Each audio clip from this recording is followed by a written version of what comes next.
Trump के tariff war पर प्रधानमंत्री नरेंद्र मोदी का बड़ा बयान सामने आ चुका है। मुझे व्यक्तिगत रूप में बड़ी कीमत चुकानी पड़ेगी, मैं कीमत चुकाने के लिए तैयार हूं, यह प्रधानमंत्री नरेंद्र मोदी ने कहा है। किसानों का हित सर्वोपरि है, सर्वोच्च प्राथमिकता किसानों के हित की है, ये प्रधानमंत्री नरेंद्र मोदी ने स्पष्ट कर दिया है। किसानों के हित के साथ समझौता नहीं होगा, ये भी पीएम ने कहा है।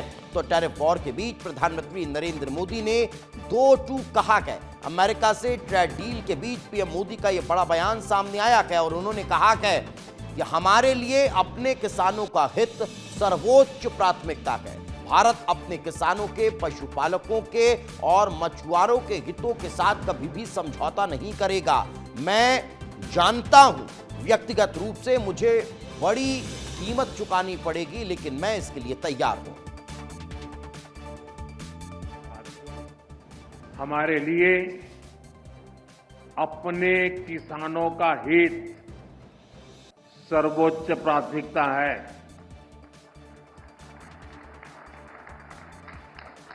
भारत अपने किसानों के, पशुपालकों के और मछुआरे भाई बहनों के हितों के साथ कभी भी समझौता नहीं करेगा।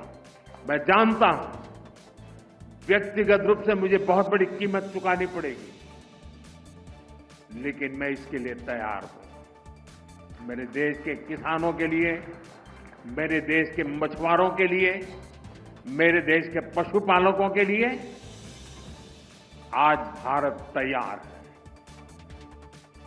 और इस वक्त हमारे सहयोगी अमृत तिवारी दिल्ली से हमारे साथ जुड़ चुके हैं, उन्हीं से बातचीत करते हैं। अमृत, एक बार फिर जब ट्रेड वॉर शुरू हो चुका है ट्रंप की तरफ से, अब फिर 25 से बढ़ाकर 50% जो टैरिफ का उसकी बात की जा रही है, तब प्रधानमंत्री नरेंद्र मोदी का यह संदेश अपने आप में बहुत कुछ कहता है। इसके किस तरह से अलग अलग मायने अब निकाले जा रहे हैं? देखिए दीपेश, ये तो तय है कि प्रधानमंत्री नरेंद्र मोदी ने एक बार फिर से जो अपना रुख दिखाया है वो भारत का रुख है कि वो किसी भी हालत में ट्रंप के जो टैरिफ का जो ब्लैकमेलिंग है उसके आगे घुटने टेकेगा नहीं, बल्कि मजबूती से खड़ा रहेगा। और उन्होंने जो ये शब्द इस्तेमाल किया कि मुझे इसकी निजी क्षति उठानी पड़ेगी, इसका तात्पर्य ये देखिए ये है कि ऐसा नहीं कि प्रधानमंत्री नरेंद्र मोदी को कोई निजी, बल्कि उनके चलते उनकी पार्टी, साथ ही साथ सरकार, इन सबको जो है क्षति उठानी पड़ेगी और इसके अलावा देश को भी उठानी पड़ेगी।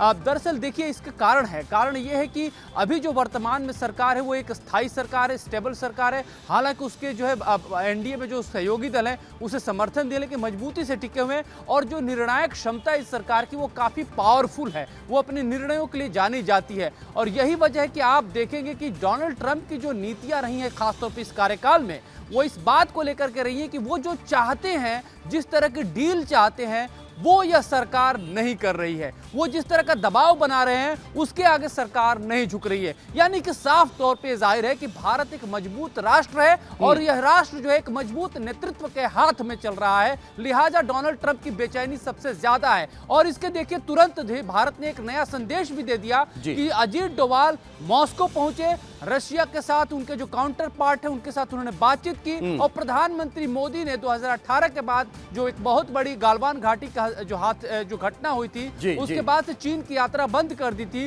वो सांकेतिक इसका बहुत बड़ा महत्व है विदेश नीति में कि वो चीन एससीओ की मीटिंग में जा रहे हैं। यानी और इससे कहीं ना कहीं सीधा इफेक्ट ट्रंप को भी हो रहा है। यही कारण है कि बौखलाहट जो है वो ट्रंप की इस तरह से देखने को मिल रही है। फिलहाल बहुत बहुत शुक्रिया अमृत, इस तमाम जानकारी के लिए हमारे साथ चर्चा में जुड़ने के लिए।